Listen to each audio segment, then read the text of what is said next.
Okay, hi everyone. My name is Johanna Weiman, and this is my video for Project 2. I'm going to apologize in advance that I am sick, and if I pause the video at any time or sniffle or anything, I really do apologize. So today for my project, I'm going to talk about a business called Penelope's Pet Palace. The Pet Palace is owned by a creative and quirky woman named Penelope Profit, who started her business as a sole proprietorship. Her goal was to have her business be the best locally owned pet shop in Providence, Rhode Island. She loved all things purple, the theme of her pet shop decor, and her business housed every common to exotic animal possible. As an animal lover, she knew that her pet palace would be a profitable business. She also made sure her store carried everything her customers' pets would ever need, such as supplies. Today for my project, I'm going to explain what it would be like if Penelope were to change her business type from a sole proprietorship to something such as a general partnership, LLC, etc.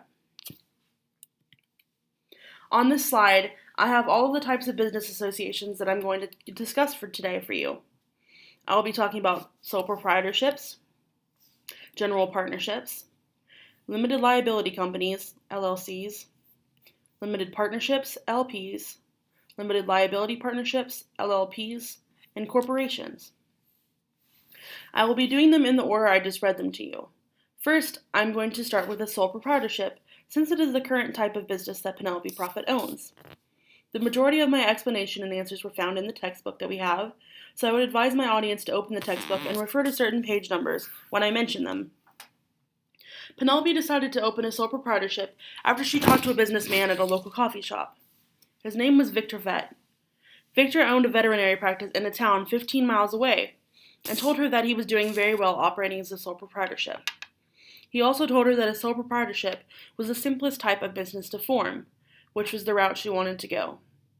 Penelope had just settled a divorce from her husband, and with some extra money, she had that to finally follow her dreams, along with the money she had saved during her marriage to her ex-husband.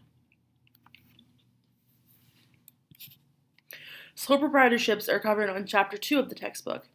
On page 33, you will see that a sole proprietorship is an unincorporated business owned by one person. Since Penelope Profit is working on her own, she decided to start her business as a sole proprietorship. Since there are no qualification requirements for transacting business as a sole proprietorship, and no action needs to be taken to form this type of business, shown on page 36 of the textbook, it was perfect for Penelope. Penelope would also be fully responsible for all legal debts and obligations of the business. One of the biggest benefits, however, was the fact that she would be entitled to all of the profits of the business. Being from the prestigious Profit family, this was the main goal she envisioned. For most individuals, a barrier is created by the limitations of their own financial wealth. However, Penelope wouldn't have a problem with that, as she had money saved, money from her previous divorce, and money from her trust fund. On page 33, it says that the sole proprietor may delegate decisions and management of the business to agents, but all authority to make decisions must come directly from the sole proprietor. Partners don't exist in sole proprietorships, so any agents that act for Penelope must be hired by her. Since she doesn't have anybody working with her or around her, most would say that Penelope would be at a disadvantage without the expertise. Penelope liked working alone, though, since she had the full authority to manage her pet palace in any way that she thought was fit. For taxes, Penelope has to report her income tax on a personal return on a Schedule C form. That goes to the IRS. On page 38 of the textbook, it says that the owner is solely responsible for all debts and obligations of the business, as well as any torts committed personally by the sole proprietor or by employees acting within the scope of their employment, without any protection of the sole proprietor's personal assets.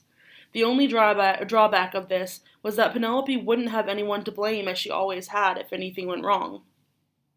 If Penelope were to leave or pass away, all business debts and pending contracts that she had would have to be filled.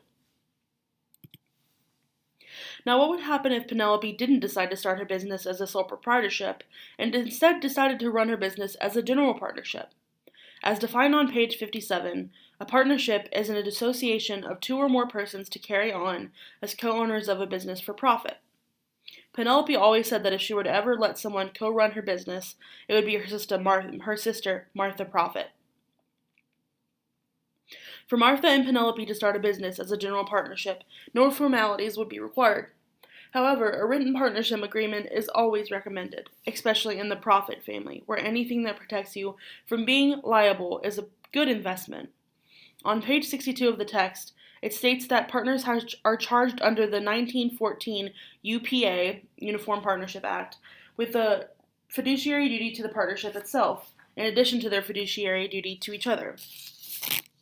This means that Penelope and Martha have a responsibility and duty to each other when it comes to money. Under both the UPA and the revised UPA, all partners serve as agents of the partnership. So not only do they have a duty to each other when it comes to money, they also have an obligation to each other as agents. There are no minimum capital requirements to start a partnership. Since there is more than one person contributing to the pet palace, there is a larger potential to earn capital, which neither of the Prophet sisters had a problem with at all. All partners in a general partnership have an equal right to manage a partnership, unless otherwise agreed to in a partnership agreement. The Prophet sisters definitely have an agreement between them, so that fights don't ensue about who is allowed to do what when it comes to management. As for taxes, the income is allocated among partners who pay tax at a personal rate. The Prophet sisters must file a partnership return form with the IRS annually, but they don't owe income tax as a partnership itself. Partners can either be sued individually or together, and any partner can be held liable for the entire amount of the damages or obligations. This is called joint and several liability and can be found on page 66 of the textbook. This means that if Penelope was to commit a tortious act, a court might find only Penelope liable or may find Penelope and Martha jointly liable together. According to the textbook, a general partnership's duration is indefinite. However, if one of the sisters were to pass away or withdraw from the company, the general partnership, the partnership could dissolve unless otherwise agreed upon in their partnership agreement. If one of the sisters were to pass away, the deceased sister's right of property would pass on to her sister, the remaining partner. Now that we have talked about Penelope being in a possible business with her sister, what would happen if she were to start a limited liability company, or LLC, with the rest of her Prophet family? Only her immediate family, of course. In an LLC, the maximum number of owners is 2, and the minimum number of owners is 2, and there is no maximum number, which can be seen on page 218. If Penelope were to start an LLC with her family, she would do it with her sister Martha Prophet, her father Harvey Prophet, and her mother Gertrude Prophet. When the Prophet family introduces the Prophet Pet Palace LLC, they must have articles of organization filed at a state level. When it comes to money, something the Prophet family is very interested in, their interests as members of an LLC offer maximum flexibility to anyone who would want to invest. The initial assets of that LLC typically consist of the contributions of the members. Since the Prophet family is involved in numerous business ventures, they have plenty of money to invest and contribute.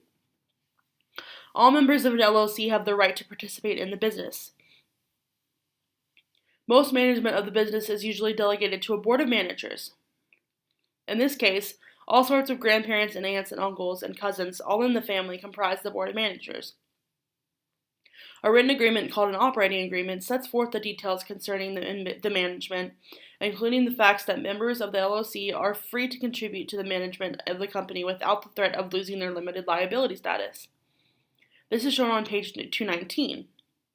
On page 231, if a company is managed by its members, then it is member managed. On the other hand, if the managers from the board manage the company, then it is manager managed. The Prophet family wants to run the LLC as a member managed company, as they want to keep most company affairs close to home. When the members of an LLC file an income tax return for the LLC, it is classified by default as a partnership. If the Prophet family prefers, they can simply check the box on an election form and elect to be taxed as a corporation.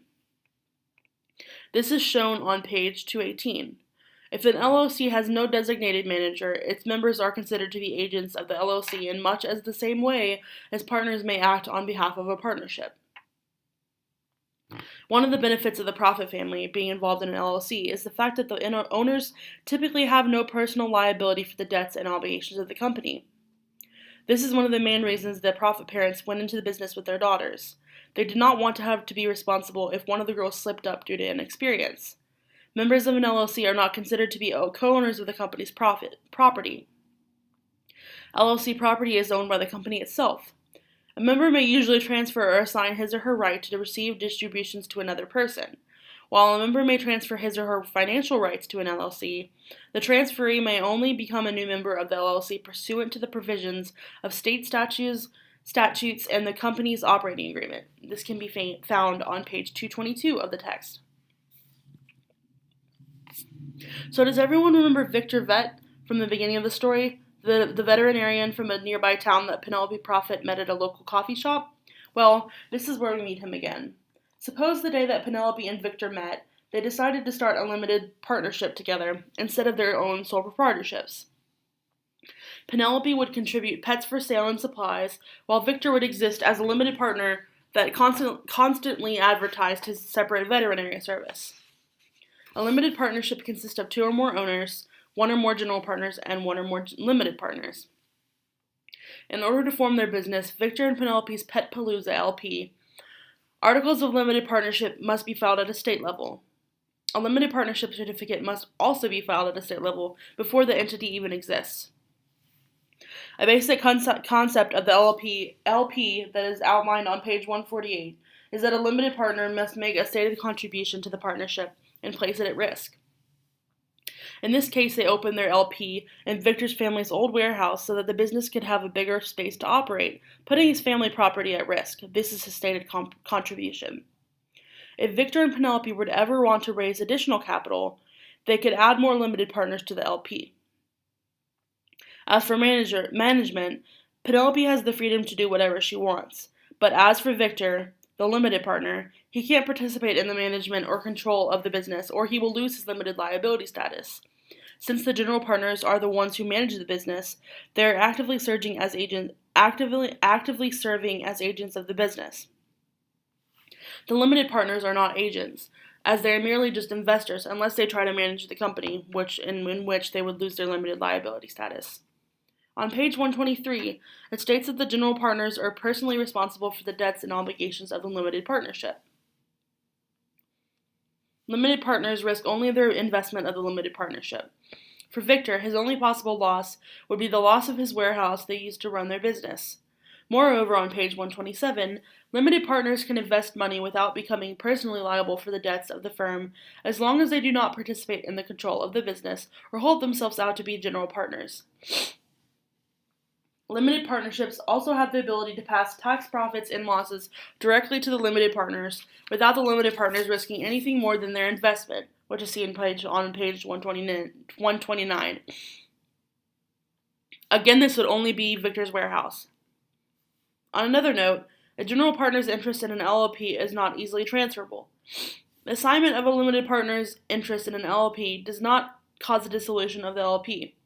The length of the LP can be indefinite. However, it may dissolve upon the death of a partner.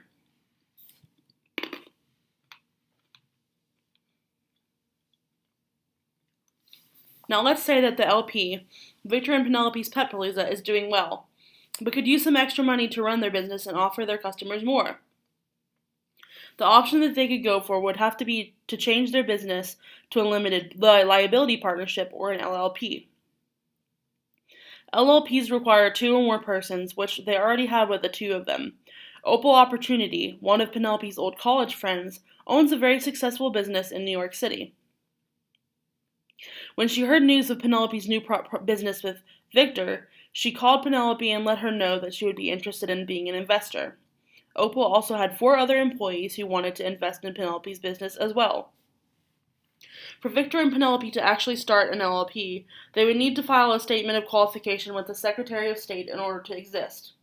This is only after a vote among partners, which is only Penelope and Victor, and they both agreed that an LLP should be formed between them. In this scenario, a partnership agreement is necessary to govern the LLP on all matters not addressed by state statute, which is stated on page 175. For management, all partners have equal right to manage partnership, so Victor and Penelope are able to do what they are passionate about. The business is usually funded by investors, since they accept no personal liability. This is what attracted Opal Opportunity to Victor and Penelope's business. Since all partners have the right to manage the company, they also have the right to be agents of the business and each other. This should be the case unless the partnership agreement says otherwise. LLPs are not subject to federal income taxation, and income just flows through to the partners. This is a major plus for Victor and Penelope. Liability was also a plus. Rhode Island, their business's place of domicile, is a full shield state. Partial shield and full shield states are explained starting on page 171 of the textbook. With a partial shield state, each partner is protected from personal liability only for partnership debts and obligations incurred due to wrongdoing of other partners. But for Victor and Penelope in a full shield state, each partner is protected from personal liability for all partnership debts and obligations unless the partnership obligation was incurred due to his or her wrongdoing. A partner's interest in an LLP is not freely transferable. LLPs are dissolved pursuant to the Partnership Act of the State of Domicile, Rhode Island, and the LLP's partnership agreement seen on page 180. If or when the LLP dissolves, a statement of cancellation must be filed with their Secretary of State. The last type of business I'm going to talk about is a corporation. A corporation would be the very last option Penelope would choose to run her business as, since it's very complex. However, for purposes of explaining a corporation, I will use her and her family as an example. A corporation has none or few restrictions on how many owners it can have. On page 260, a corporation is defined as a separate legal entity and an invisible artificial business. As for formation, since the corporation is a creature of statute, it does not exist until the proper documentation, this being the Articles of Incorporation, are filed with the designated state authority in accordance with state law. A corporation has increased potential for raising capital, and it appeals to a wide variety of investors with varying needs. This corporation that would exist for Penelope would consist of Victor, her family members, and her friend Opal. It is shown on page 266 that most investors may be enticed by the potential for dividends and stock appreciation, as well as the limited liability that is offered by corporations. This would be one of the reasons that Penelope's circle of family and friends would want to invest in a corporation. The corporation is funded by the investors. That way, the way that a company is managed is outlined on page 266 of the textbook. In short, shareholders elect a board of directors to oversee management. The board of directors then participate by electing officers that operate the day-to-day business of the operation. Penelope would be miserable being a shareholder, as she would have no right to oversee the management of her business. The best position for her would be for her to be an officer, so that she could operate the day-to-day business of the operation. On page 265, the paragraphs on limited liability show that theoretically, the corporation is responsible for its own debts and obligations, leaving the shareholders, directors, and officers free from personal liability. This is unlike the sole proprietorship, the business that Penelope actually runs. The corporation is responsible for tax on corporate income. The shareholders are responsible for income tax on income and dividends received. Corporations are taxed as entities separate from their shareholders and must pay income tax on their earnings. This can be seen under the double taxation section of page 269. Corporations are also able to choose their fiscal tax year that benefits their business the most. The ownership interest of a corporation is easily transferred. This topic starts on page 266. The corporation does not dissolve upon the death or withdrawal of any of its principals. Shares of stock may be sold, given, or bequeathed to others without affecting the continuity of the corporation or its business. Since limited liability is one of the biggest benefits of owning a corporation, the profit family and investors would have protections that are unlike those of the other business types I mentioned. However, the corporate veil can be pierced if the circumstances dictate. This is usually done only to right a wrong or cure an injustice. This complex topic starts on page 271 of the textbook. Even though it wasn't one of the requirements of this project, I wanted to go ahead and mention that, as I did think it was an important part of a corporation. As long as the profits and investors run in an honest corporation, there should be no problem. Okay, well, thank you. Regardless of the fact, a corporation probably would not be a good fit for Penelope and her needs. Penelope would not like this type of business because it would leave her in the background of the business, not being able to manage her shop and be hands-on with the animals she loves. Penelope made a good choice by choosing to start a sole proprietorship. After discussing all of these business types, it should be clear to my audience why that was the best choice for her. Although she would probably do okay with running a business as one of the types I discussed, Penelope's Pet Palace will do well as a sole proprietorship. That is the end of my presentation, and I hope everyone enjoyed and was able to follow along even though I'm sick. Thank you so much for watching.